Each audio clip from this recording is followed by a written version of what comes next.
Well, this is unfortunate. You're Heathrow Airport, which means you are not really an airport. You are an international stress exhibition with runways, a sprawling monument to queues, connections, and the belief that if enough glass, steel, and retail lighting are assembled in one place, people might temporarily forget they are being processed like premium luggage. You are the UK's great aviation flex. The airport people mention with a certain tone, as if saying Heathrow should immediately summon images of global importance, polished terminals, and seamless travel.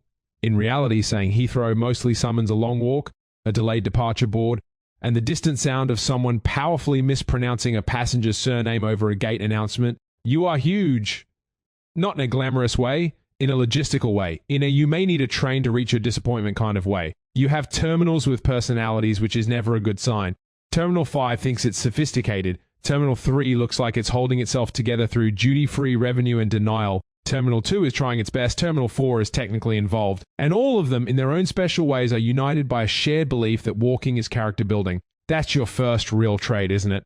Distance. Nothing in Heathrow is where you want it to be. The gate is never near the lounge is never near security is never near emotional stability. And if you have a connection, Heathrow responds to this information by making your next gate approximately 14 miles away, past 3 escalators, 2 suspiciously empty luxury watch stores, and 1 tunnel that feels like it was built to test devotion.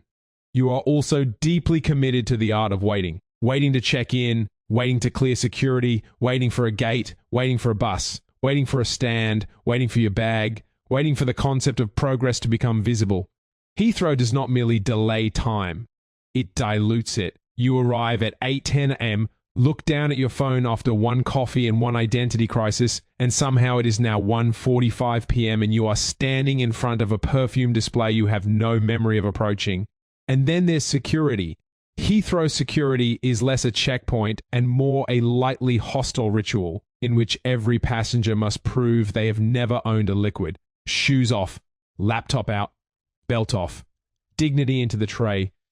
It's all very calm, very organized, very British, in the specific sense that everyone is furious but committed to expressing it through increasingly aggressive silence. But your true masterpiece is retail. Because Heathrow doesn't really want you to travel. Travel is almost incidental.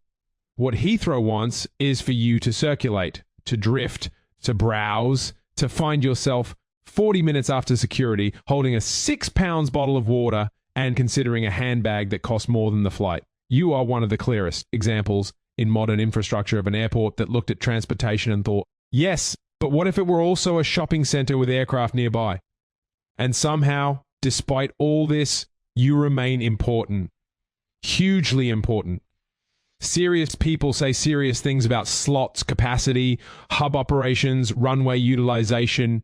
Heathrow has the energy of a place constantly described as vital to the economy by people who do not personally have to change terminals there with hand luggage and 52 minutes to spare. That's your second trait. You are too important to be pleasant.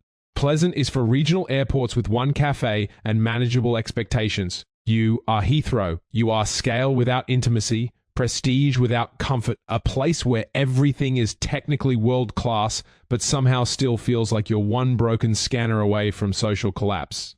And then there's the arrivals experience. After landing, you taxi for what feels like a medium-haul flight. Then you disembark into a corridor that appears to have been designed by people with a personal grudge against momentum.